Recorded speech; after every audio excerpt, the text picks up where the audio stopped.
오늘 우리 하나님이 주시는 말씀은 고린도전서 5장 6절에서 13절까지의 말씀입니다. 죄를 타협하지 않는 거룩한 공동체라는 주제로 나누겠습니다. 뭐 이렇게 재미있는 말씀은 전혀 아닌데 정말 필요한 말씀이라고 생각해서 오늘 나누기 원해요.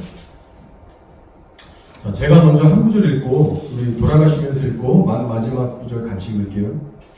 너희가 자랑하는 것이 옳지 아니하도다. 적은 누룩이 온 덩어리에 퍼지는 것을 알지 못하느냐.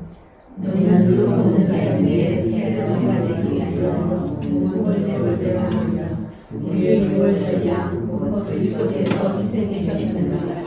이러므로 우리가 명절을 지키되 묵은 누룩으로도 말고 악하고 악의에 찬 누룩으로도 말고 누룩이 없이 오직 순전함과 진실함의 떡으로 하자. 내가 너에게 쓰는 새 명하는 자를 사지 말라 하였노라. 이 말은 이 세상에 음행하는 자들이나 탐하는 자들이나 속여 빼앗는 자들이나 우생 숭배하는 자들을 도무지 사귀지 말라는 것이 아니니 만일 그리하려면 너희가 세상 밖으로 나가야 할 것이다. 이제 내가 너에게 쓴 것은 만일 어떤 형제가 일컫는 자가 음행하거나 탐욕을 부리거나 우상 숭배를 하거나 모욕하거나 술 취하거나 소독스럽게 하거든 사귀지도 말고 그런 자와 함께 먹지 말라 합니다. 밖에 있는 사람들을 판단하는 것이야 내게 무슨 상관이 있으리요마는 교회 안에 있는 사람들이야 너희가 판단하지 아니하랴. 밖에 있는 사람들은 하나님이 심판하시려니와 이 악한 사람을 너희 중에서 내쫓으라. 아멘. 여러분 고린도 교회는 되게 나름 화려한 스펙을 갖고 있는 교회였습니다. 바울, 아볼로 이런 유명한 사역자들이 말씀을 뿌리고 간 곳이고요. 또 한편으로는 많은 은사자들이 있었어요. 각양각색의 은사자들이 있었습니다. 그래서 때로는 병도 치유되고 뭐 방언 통변의 은사도 있고 뭐 예언의 은사도 막 나가고. 그래서 오늘날로 따지면 소위 말씀 사역과 그 다음에 성령 사역이 조화를 이루고 다 나타나는 소위 있을 것 다 있는 그런 교회라고 많은 사람들이 생각할 수 있는 그런 교회 모습이었어요. 자, 그런데 하나님의 기준으로 볼 때는요, 이 고린도 교회는 육적인 교회였습니다. 신령한 영적인 교회가 아니었어요. 그래서 오늘 말씀에는 저희가 나누지 않았지만 고린도서 3장에 보면 사도 바울이 그런 말을 합니다. 형제들아, 내가 신령한 자들을 대함같이 너희를 대하지 아니한다. 왜냐하면 너희는 그리스도 안에 있는 어린아이와 같은 육신에 속한 자이기 때문에 그렇다라고 얘기해요. 그래서 어린아이들을 대함과 같이 내가 대하고 있다. 육신에 속한 자라 이렇게 표현을 하고 있습니다. 왜 너희는 늘 시기하고 분쟁하고 싸우느냐? 그렇게 사도 바울이 가슴을 치며 뭐라고 하냐면 내가 너희를 젖으로 먹이고 밥으로 아니하였나니 이는 너희가 감당하지 못하였음이거니와 지금도 못하리라고 했어요. 단단한 음식을 먹어야 되는데요. 그 밥을 못 먹는 거예요. 예나 지금이나 젖만 먹는 거예요. 우유만 먹는 거예요. 시간이 지났어요. 예수 믿은지. 그런데 항상 그 자리에 있었던 겁니다. 그래서 여러분, 우리가 예수 그리스도를 믿지만 시간이 지나도 신앙 성장이 없는 것은요, 하나님 앞에 정말 가슴에 못 박는 일이고요. 하나님 앞에 정말 부끄러운 일이라는 걸 알아야 합니다. 그리고 뿐만 아니라 어린아이의 신앙에 머물러 있게 되면 반드시 사단의 놀이개감이 된다는 것을 우리가 기억해야 돼요. 히브리서 5장 13, 14절에 이런 말씀이 있어요. 이는 젖을 먹는 자마다 어린아이니 의의 말씀을 경험하지 못한 자요라고 했어요. 단단한 음식은 장성한 자의 것이니 그들은 지각을 사용함으로 연단을 받아 선악을 분별하는 자들이니라라는 말씀이에요. 진짜 중요한 말씀입니다. 젖을 먹고 젖만 먹고 단단한 음식을 먹지 못하는 수준이 되면요, 이게 심각한 문제가 되기 시작하는 거예요. 그게 옵션이 아니라 단단한 음식을 먹는 건 해도 되고 안 해도 되는 게 아니라요, 심각한 문제를 일으킨다는 겁니다. 자, 이 히브리서 말씀에서 젖을 먹게 되는 수준에 머물게 되면요, 의의 말씀을 경험을 못한대요. 이게 무슨 말이죠? 하나님의 의의 말씀을 체험하지 못한다. 경험하지 못한다라고 해요. 쉽게 얘기하면요, 하나님의 성품이 어떤지, 하나님의 마음이 어떤지 성경 말씀의 깊이가 어떠한지 이거를요 죽었다 깨어나도 모르게 된단 말이에요. 하나님의 살아있는 영과 교제에서 그 친밀함으로 나가는 그 성장이 절대로 일어나지 않는다는 얘기예요. 그럼 결과적으로 어떤 일이 발생합니까? 신앙의 자라남이 없기 때문에 선악에 대해서 분별력이 떨어지는 거예요. 이것이 바로 젖만 먹고 육적으로 살아가는 고린도 교회의 영적 실태였어요. 실상이었어요. 그들은 죄가 죄로 여겨져야 되는 분별력을 상실했습니다. 그러니까 죄가 심각하게 교회 안에 터졌는데 죄가 죄로 여겨지지가 않은 거예요. 심각성을 잃어버린 거예요. 무뎌진 거예요, 마음이. 그렇기 때문에 제대로 처리하지 않고 방치해둬서 지금 공동체 전체에 하나님의 어떠한 근심과 진노가 있을 수밖에 없는 그런 상태가 됐다는 겁니다. 자, 그래서 제가 시간 관계상 이 5장 앞부분은 다 건너뛰었는데 무슨 내용을 다루고 계신지 여러분도 아마 아실 거예요. 잠깐 정리하면 무슨 내용이냐면 이 고린도 교회 내에 어떤 한 형제가 있었습니다. 성도라고 하는 한 형제가 있었는데 자기 아버지의 아내와 동침을 했어요. 말도 안 되는 불륜의 죄를 저지른 겁니다. 자, 그래서 교회에서 말도 안 되는 죄가 터졌는데 사도 바울은 지금 이 사건을 다루긴 하지만 이 사건 자체보다도 더 지금 화나게 하는 그 이유가 있는 거예요. 사도 바울이 지금 더 화가 나는 이유는 뭐냐면 바로 이 죄에 대한 이 고린도 교회 공동체의 무딘 반응이었다는 겁니다.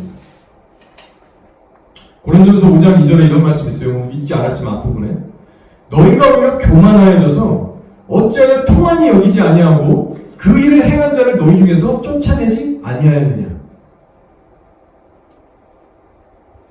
단 한 사람도 그 공동체 내에서요 이 심각한 사건에 대해서 가슴치고 애통해하거나 이로 인해서 하나님 앞에 금식하거나 스스로를 돌아보면서 어떻게든 해보려고 하는 사람들이 한 명도 없었다는 겁니다.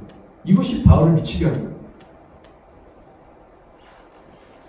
이 악한 죄로 말미암아 고린도 교회 공동체의 영성의 수준이 얼마나 밑바닥을 치고 있는지 여지없이 드러내준 사건입니다. 여러분, 우리는요 교회가 이렇게까지 죄에 대해서 무뎌지고 죽어 있을 수 있다는 사실에 대해서 두려워하고 경계할 수 있어야 됩니다. 내가 하나님을 믿는다라고 하지만 실제 죄에 대한 나의 인식과 반응과 태도는요 전혀 별개의 문제일 수 있습니다. 바울도 예수를 믿었고 고린도 교회도 똑같이 예수님을 믿었지만 이렇게 죄의 문제에 대해서 전혀 다른 시각과 반응을 나타내고 있다는 겁니다. 그리고 이것은 결국 신앙에 있어서 우리가 어린아이에 머무는 신앙의 수준과 단단한 것을 먹을 수 있는 장성한 어른의 분량을 갖는 그 수준과 천지 차이라는 것을 말해주고 있는 거예요. 자, 최근에 제가 아는 형제 부부가 하버사이드 처치를 나왔다고 제가 잠깐 나눴어요. 제가 1년 전부터 그 교회 나오라고, 왜냐면 빌 존스 목사님이 해마다 거기 가시거든요. 멘토처럼. 좀 찾아보니까 8월 달에도 오시더라고요. 자, 그래서 제가 말했어요. 1년 전부터. 좀 이상한 행보를 가고 있으니까 너 거기 나와라. 그랬는데 이 친구가 여러 가지 상황상 고민하면서 기도만 하고 안 나오고 있더라고요. 근데 이제 이 친구가 나오게 된 거예요, 이번에. 그래서 하는 얘기가 이 하버사이드 담임 목사님이 최근에 그레이존이라는 그 한국말로 뭐죠? 회색지대. 회색지대라는 그 주제로 시리즈 설교를 해 나가신 거예요. 근데 처음 한두 주는 듣다가 그런가 보다 그냥 이러고 별 반응 없었는데 세 번째 주인가 이제 설교를 하시는데 이제는 동성애 커플을 우리가 합법적으로 품겠다. 그렇게 선포를 하신 거예요. 동성애는 분명히 성경에서 죄지만 그 인정하지만 어떻게 그들을 우리가 내칠 수 있냐. 사랑으로 품어야 되지. 그러면서 그들을 이렇게 가족으로 맞이하겠다 이런 말 하면서 구체적으로 회개시키겠다, 치유하겠다 이런 말도 없어요. 그냥 품겠다. 그래서 제가 아는 이 동생 부부가 충격을 먹고 바로 나오게 됐어요, 그 주에. 그래서 이제 저한테 상담을 요청해 온 겁니다. 제가 잘 나왔다. 그 동성애 이슈가 아니어도 너 이미 나왔어야 되는데 잘 나왔다. 동성애를 받아들이는 것 자체가 이미 복음의 뿌리에서부터 뭔가 잘못됐다는 거거든요. 다른 건 다 잘하는데 동성애 한 가지 이슈에 대해서만 지금 이 목사가 잘못됐다. 이런 차원이 아닙니다. 영적인 눈으로 보면 그래요. 그래서 제가 그런 생각을 해봤어요. 이런 말도 안 되는 목사의 결정을 듣고도 여전히 괜찮다고 여기면서 있는 그 수많은 거기 있는 성도들. 그럼 진짜 예수님 믿어서 거듭난 사람들일까요? 천국 가는 사람들일까요? 그 수많은 사람들이? 그렇지 않을 겁니다. 따라서 오늘날 교회 안에 천국보다 지옥 갈 자들이 훨씬 많다는 현실이 이런 사건을 통해서도 지금 입증이 되는 겁니다. 그래서 제가 그 형제에게 물어봤어요. 너가 거기서 약 3년 정도 다녔는데 한 번이라도 그 교회에서 3년 동안 거룩한 십자가의 복음에 대해서 외치는 거 들어봤냐? 회개의 복음, 거룩한 삶, 심판에 대해서 얘기하는 거 들어본 적 있냐? 물어봤거든요. 한 번도 없대요. 한 번도. 어쩌다가 한 번인가 뭐 비슷한 얘기 한 것 같은데 기억이 안 나는 거 보니까 거의 임팩트 없었다고 합니다. 이제라도 거기서 나온 게 정말 하나님께 감사할 일이죠. 그 친구.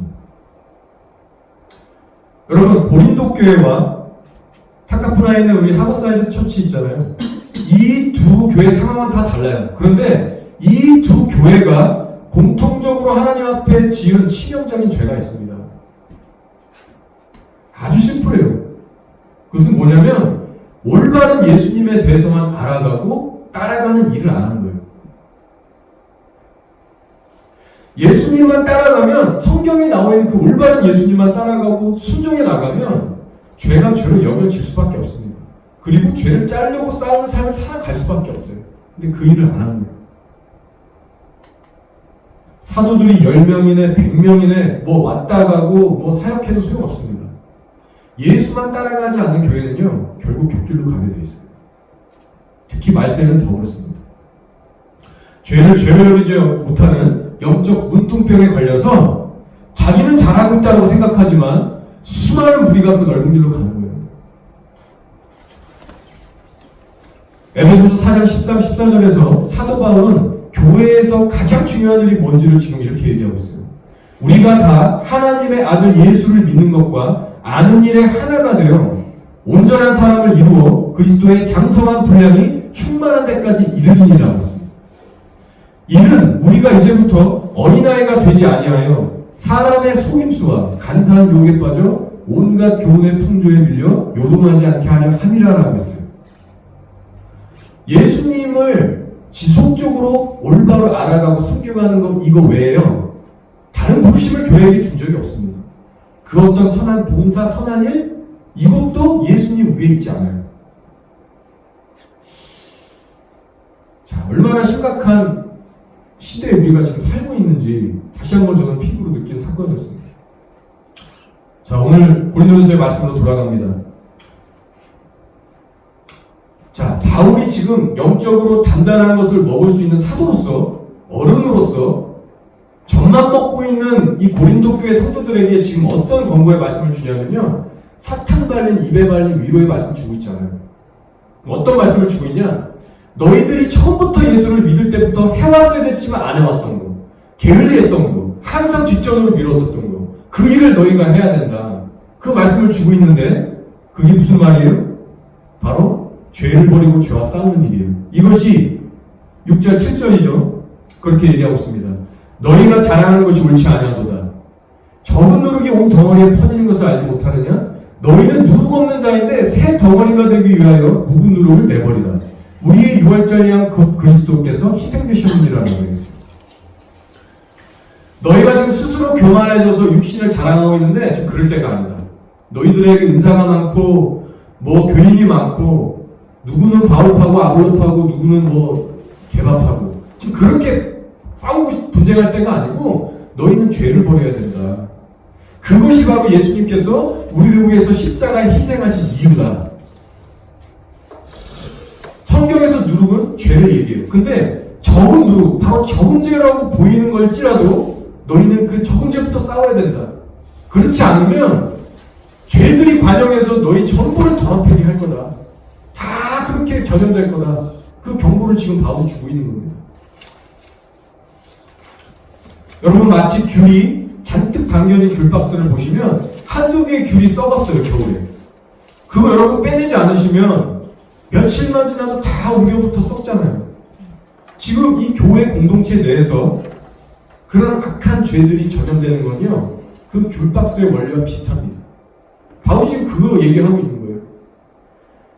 여러분, 멀리 갈 것도 없이 여러분의 가정을 한번 살펴보세요. 남편과 아내가 맨날 허구한 날 혈기 부리고 싸우고 원망하고 부정적으로 틱틱발 던지고, 그러면 그 자녀들이 그 악한 싸움, 다툼, 분열, 이 열매의 영향을 다 받게 됩니다. 아무리 신앙이 있어도 받게 돼요. 그리고 정말로 걷잡을 수 없는 그런 열매들을 다음 세대에 물려주게 되는 겁니다. 그 동일한 원리가 이런 식으로 교회 공동체에 적용되는 거예요. 목사인 제가 일주일간 멋대로 살고 기도도 안 하고 은밀하게 뒤에서는 뭐 이상한 짓 다 하고 여기 와서 제가 설교하고 찬양 인도해보세요. 안 좋은 것들이 다 묻는 거예요. 또 교회 내에서 각 부서에 있는 우리 성도님들이 맨날 시기하고 질타하고 싸우고 분열하면 그것이 또 다 전염되는 겁니다. 제가 단순히 지금 다툼, 혈기, 원망 이런 거를 예를 들었지만 모든 죄악들의 경우가 다 같이 마찬가지예요.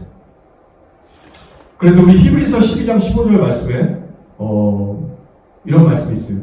너희는 하나님의 은혜에 이르지 못하는 자가 없도록 하고 서로 돌아보라는 거예요. 또 쓴뿌리가 나서 괴롭게 하여 많은 사람이 이로 말미암아 더럽게 되지 않게 하며라고 했어요. 한 사람의 죄로 인해서요, 여러분의 가정이 더럽혀질 수 있고 이 공동체가 더럽혀질 수 있다는 거예요. 나만 잘해서 되는 게 아니에요, 교회에서는. 따라서 여기 모인 저와 여러분 모두가 공동체적으로 다 함께 이 인식을 해야 합니다. 이 부분을. 죄를 공동체 내에서 최대한 타협하지 않고 잘라버리고 지켜내는 일을요, 공동체적인 인식과 사명으로 받아들여야 돼요.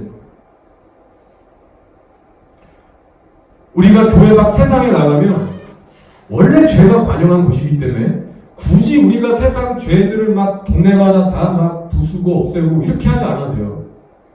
악한 세상 사람들은 적당히 하고 안 만나면 그만이에요. 거기 안 가면 그만이에요. 근데 우리 교회 공동체는 다릅니다.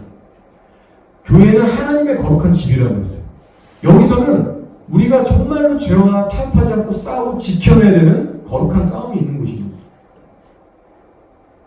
단순히 사역이 확장되고 사람들의 숫자가 늘어나는 것보다 훨씬 중요한 사역이 교회 안의 거룩을 지켜내는 일이에요. 그래서 바울이 지금 고린도 교회에 뭐라고 하니까, 이러므로 우리가 명절을 지키되, 명절은 곧 절기예요. 특히 6월절 얘기합니다. 그래서 묵은 누룩으로 말고 악하고 악의에 찬 누룩으로 말고 누룩이 없이 우리 순전함과 진실함의 떡으로 하자. 즉 너희가 절기를 지키려고 함께 모일 때 너희 공동체가 가장 주력해서 해야 될 것은 순전함과 진실함을 하나님 앞에 지키는 일이다. 공동체가 그 거룩성을 유지하고 모여 예배드리는 것이다. 이것이 오늘날 교회들에게 주고 있는 동일한 하나님의 메시지인 것이죠.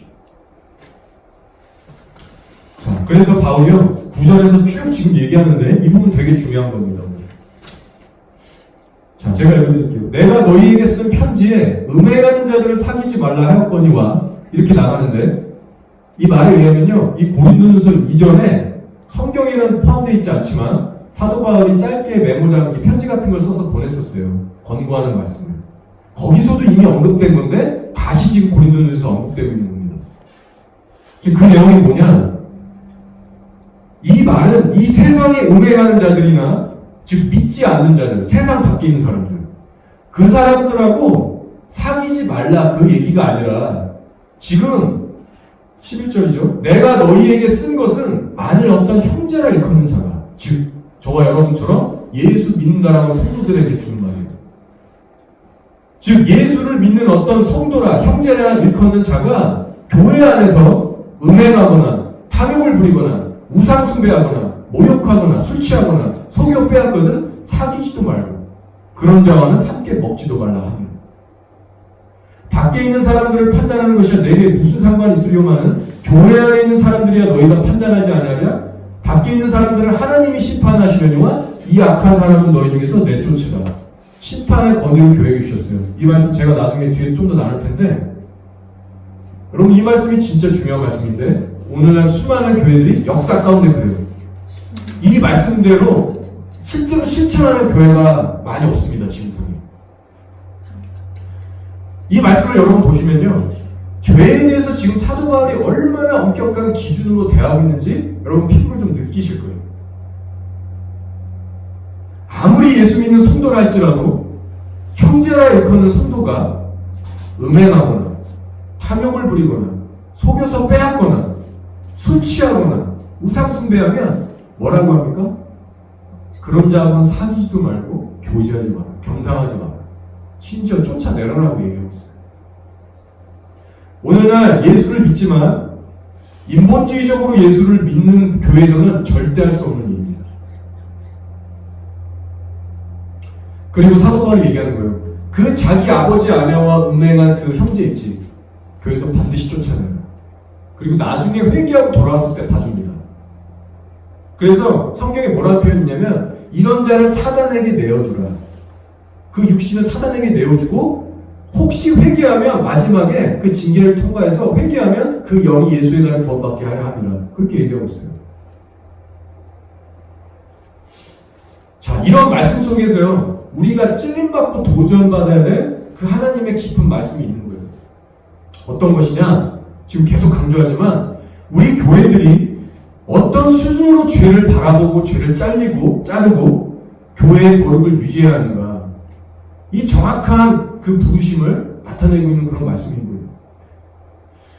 자, 근데 여러분 어찌 이제 우리가 어떻게 딱 이 표면적으로 이 말씀을 처음에 대하면 형제를 쫓고 같이 밥도 먹지 말고 교제하지 말고 내쫓으라 이런 말씀을 들으면요 시험 들 수 있습니다. 너무 세 보이잖아요.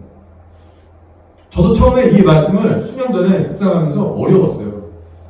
아, 이렇게까지 주님 문자적으로 순종하면 교회에 누가 오겠습니까? 거룩의 수준이 너무 높은 거예요. 그래서 제가 이거 막 시류하면서 기도했던 기억이 나요. 자, 그런데 우리가 이 말씀은 진짜 있는 그대로 하나님 주신 말씀이라는 것을 우리가 믿어야 됩니다. 추상적으로 비유적으로 해석하시는 게 아니라요. 그냥 있는 그대로 우리가 순종해야 되는 말씀이에요.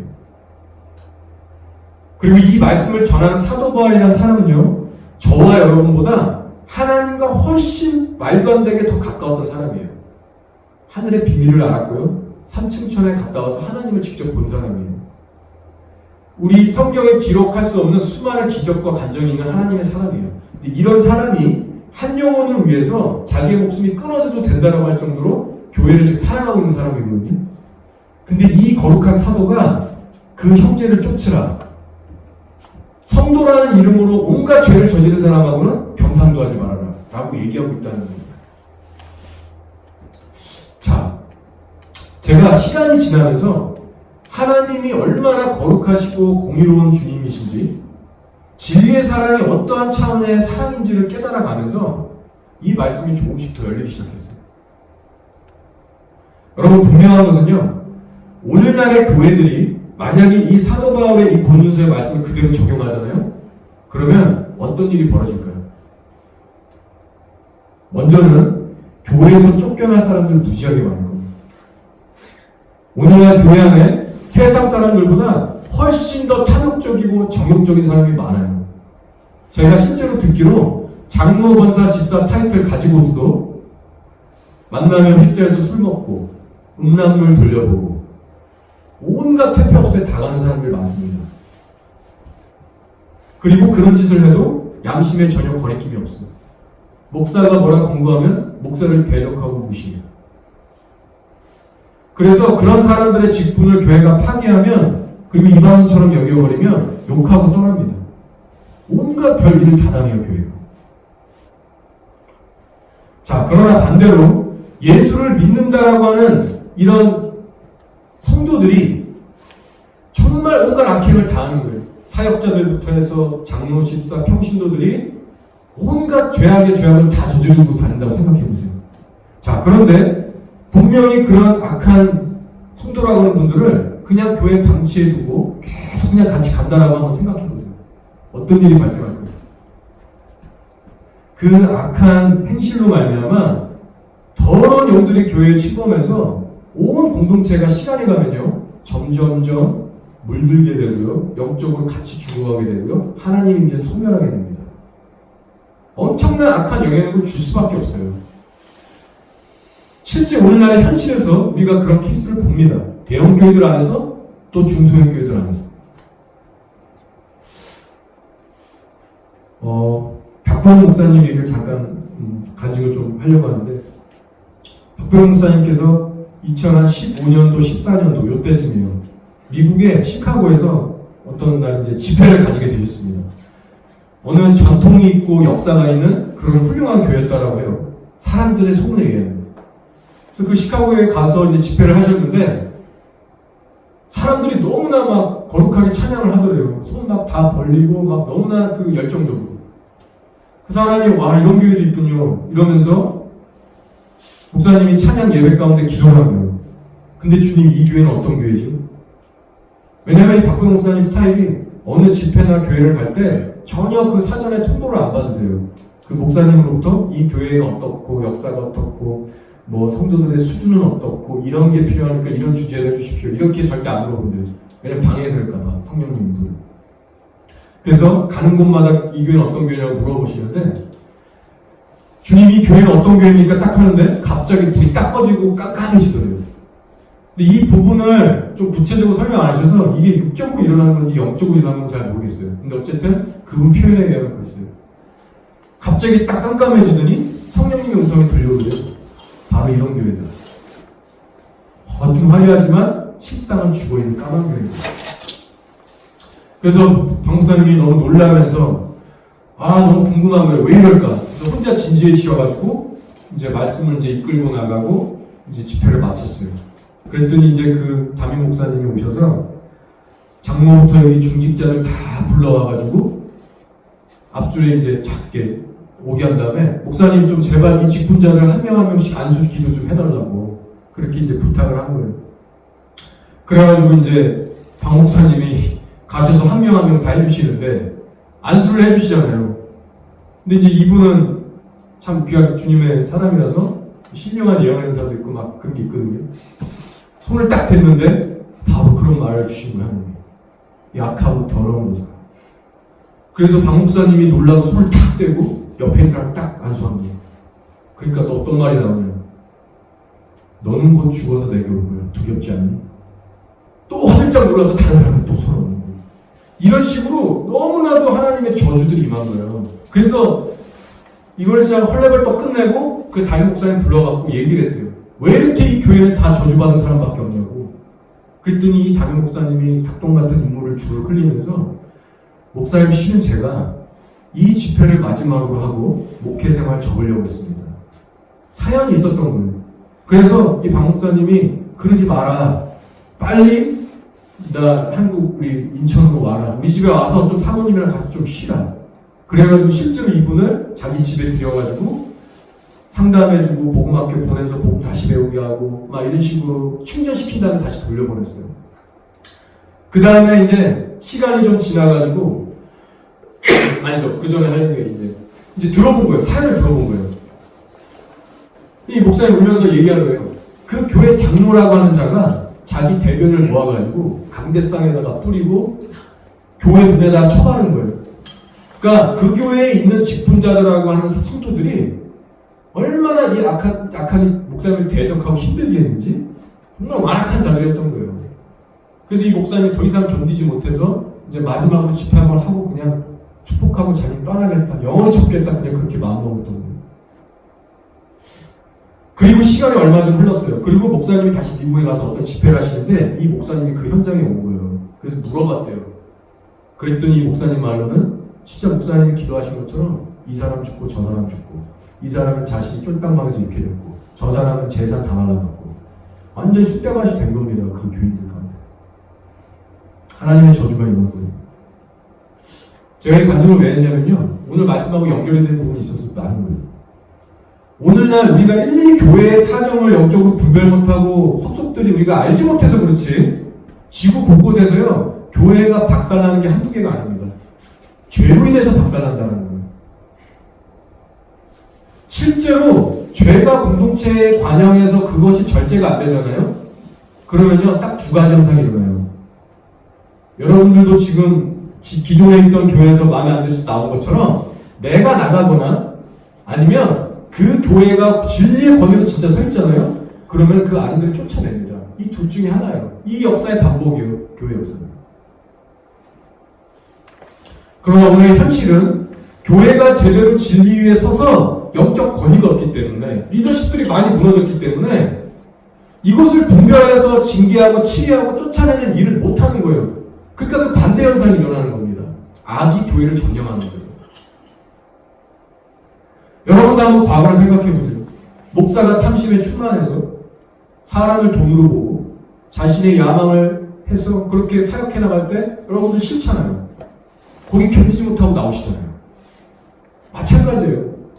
세상의 가치관을 인정하는 우상숭배. 그럼 교회 나올 수밖에 없고 동성애를 인정하는 교회에서 나올 수밖에 없고. 근데 이런 것이 독선적인 게 아니잖아요. 우리가 정말 예수 그리스도만을 사랑하고 그 생명을 추구하는 자라면 마땅히 해야 되는 겁니다. 그래서 실제로 예수님이 오늘날 이 자리에 계시잖아요. 그럼 교회마다 가셔서 다 뒤집어 엎으실 거예요. 쫓겨날 자들이 한두 명이 아닌 겁니다. 그게 바로 요한복음에 나오는 예루살렘의 성전한 청소 사건이잖아요.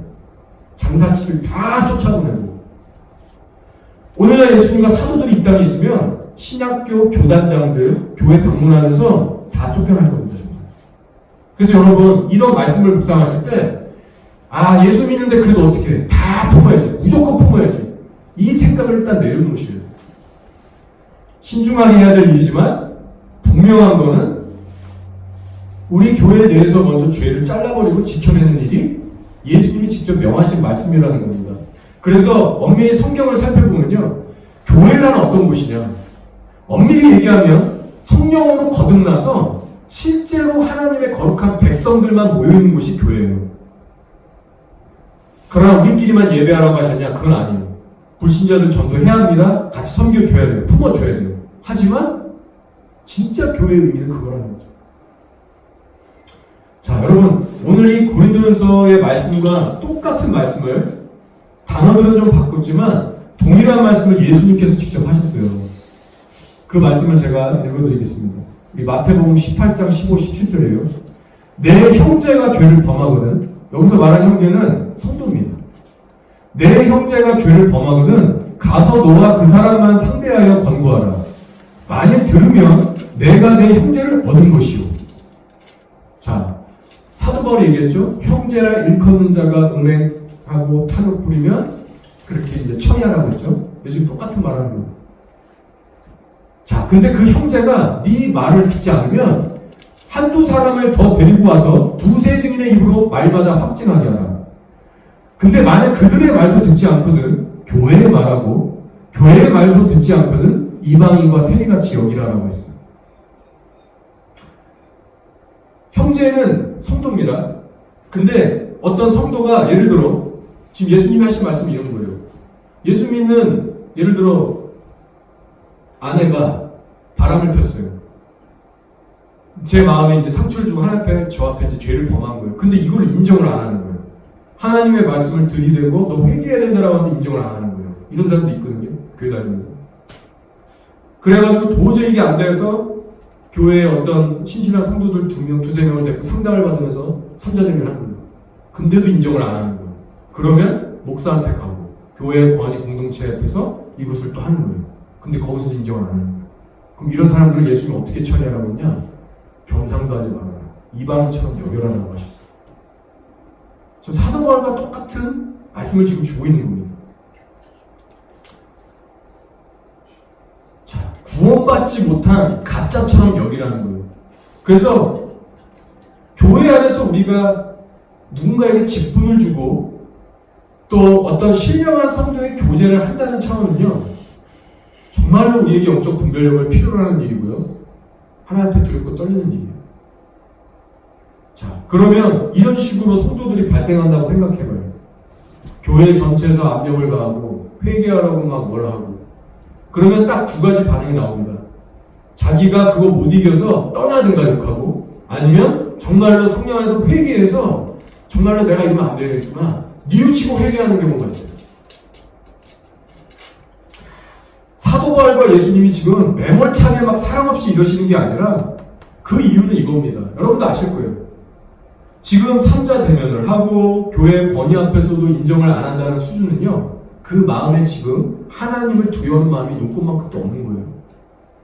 과거는 어땠을지 모르지만 현재에는 하나님의 법에 완악하게 굴고 절대로 그것에 수그리고 싶지 않은 그 대적하는 마음이 있는 거예요. 마치 패역한 고라처럼.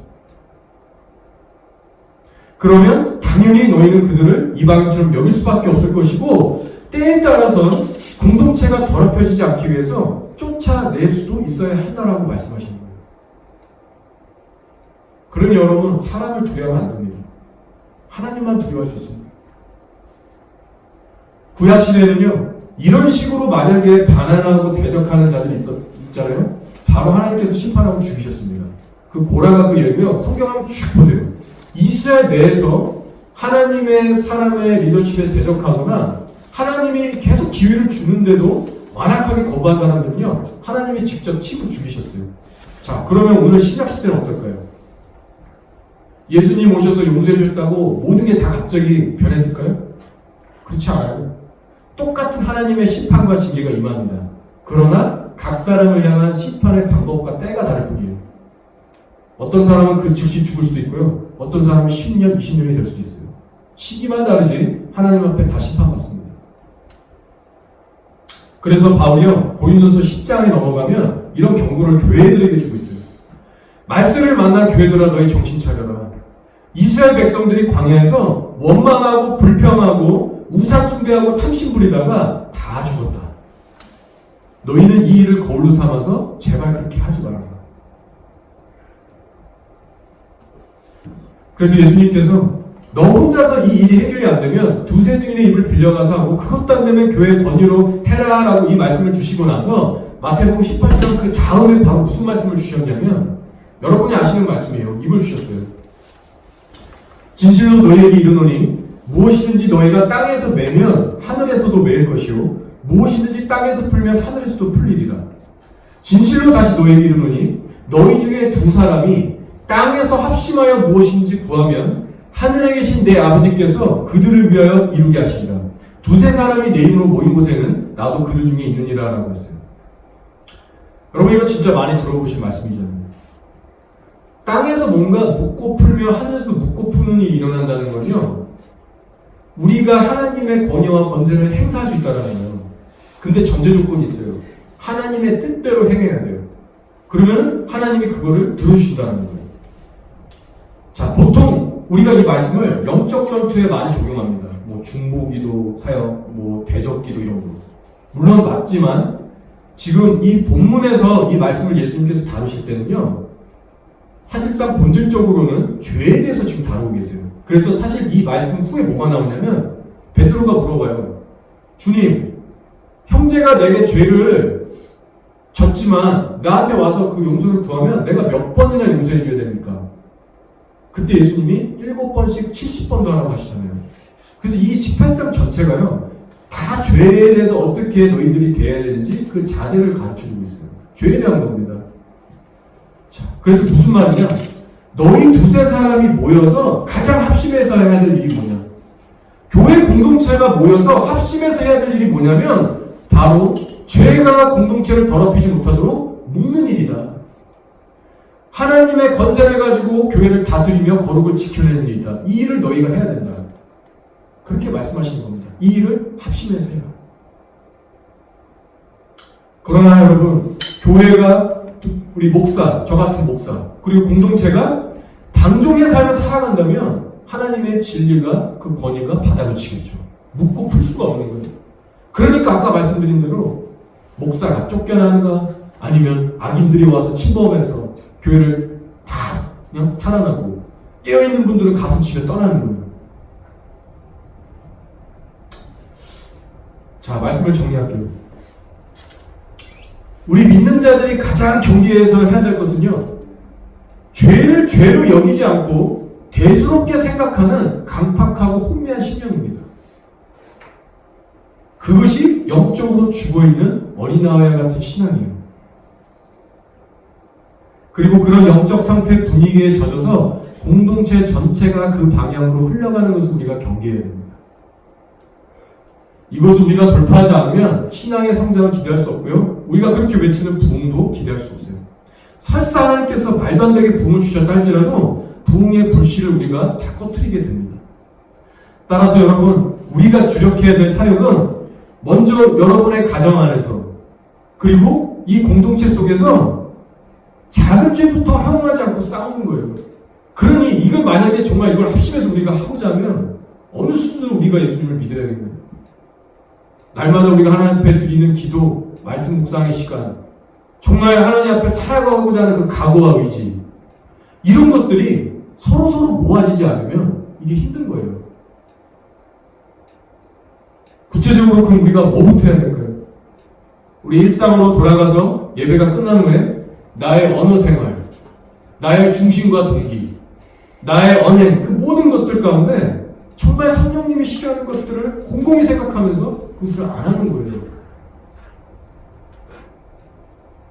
혼자 있을 때나 어디에 있을 때나 주님이 인정하시는 삶의 수준으로 내가 정말 살아내겠다. 하나님만을 두려워하겠다. 그 각 없이는 이것이 절대로 안 되는 겁니다. 그래서 좁은 길을 간 사람이 많이 오는 거예요. 우리가 그 신앙의 자라남 속에서만 하나님의 인정하실 때가 올 때만 하나님께서 구원사역을 확장해 나갈 겁니다. 이것이 되지 않고서 우리는 아무것도 할 수 없어요.